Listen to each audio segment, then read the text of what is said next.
Good afternoon বন্ধুরা, welcome to A mini blog. তো এটা হচ্ছে মঙ্গলবারের ভিডিও, যেটা কিনা আমি আজকে বুধবারে ভয়েস ওভারটা দিচ্ছি।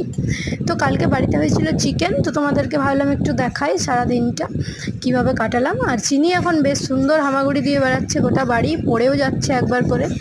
তো তারপরে রান্নাটা করেছিলাম আমি, আর এক পিস চিকেন নিয়ে আমি টেস্ট করে নিলাম কেমন হয়েছে। আর তারপরে বসে গেছিলাম চিনিকে দুপুরের ভাতটা খাওয়াতে। তো ওর লাঞ্চে ছিল এক পিস মেটে নিয়েছিলাম, আর ডাল ভাত আর সবজি যেগুলো সেদ্ধ থাকে। তো সন্ধেতেই চলে গেলাম মায়ের বাড়ি।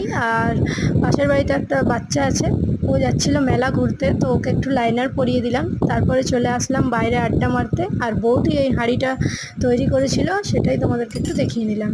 এটা হচ্ছে স্কুলের প্রজেক্ট হাঁড়িটা। তো তারপরে বাড়ি এসে চিনিকে স্যারেলেক খাওয়ালাম। এই তো আর কি কাজ। তারপরে এটা আজকে সকালবেলা তোমাদেরকে একটু দেখিয়ে দিলাম, চিনি খাচ্ছে লুচি। চলো টাটা, কেমন লাগলো জানাবে।